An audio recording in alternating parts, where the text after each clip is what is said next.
Hi friends, welcome to சாப்பாடு நல்லா இருக்கு சேனல். எல்லோரும் எப்படி இருக்கீங்க? எல்லோரும் நல்லா இருப்போம்.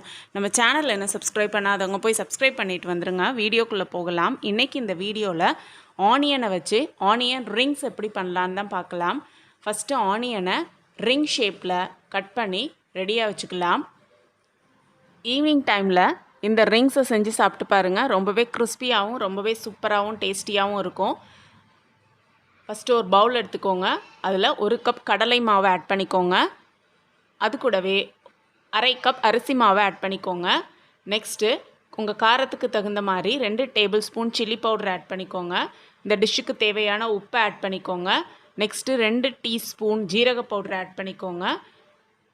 நெக்ஸ்ட்டு அரை டீஸ்பூன் மஞ்சள் பவுடர் ஆட் பண்ணிவிட்டு போட்டிருக்க எல்லா பவுடரும் நல்லா மிக்ஸ் ஆகிற மாதிரி ஒரு ஸ்பூன் வச்சு நல்லா மிக்ஸ் பண்ணிக்கோங்க.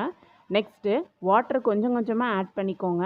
ஆட் பண்ணி பஜ்ஜி மாவு பதத்துக்கு நல்லா மாவை மிக்ஸ் பண்ணி வச்சுக்கலாம். நெக்ஸ்ட்டு நம்ம கட் பண்ணி வச்சுருக்க ஆனியன் ரிங்ஸை டிப் பண்ணி ஹாட்டான ஆயிலில் ஃப்ரை பண்ணி எடுத்தோன்னா நம்மளோட சூப்பரான கிறிஸ்பியான டேஸ்டியான ஆனியன் ரிங்ஸ் ரெடி ஆகிடும்.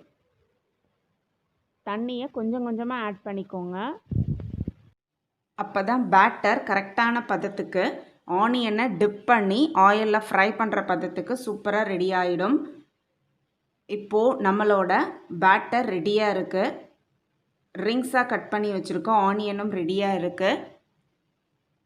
அந்த ரிங்ஸை இந்த பேட்டரில் டிப் பண்ணி ஹாட்டான ஆயிலில் ஃப்ரை பண்ணி எடுக்கலாம்.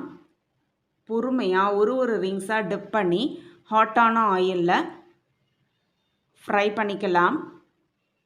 ரிங்ஸ் நல்லா 2 பக்கமும் திருப்பி விட்டு 2 பக்கமும் நல்லா ப்ரௌன் ஆகிற வரைக்கும் ஃப்ரை பண்ணி எடுத்துக்கலாம். நம்மளோட ஆனியன் ரிங்ஸ் சூப்பராக ஃப்ரை ஆகிட்டுருக்கு.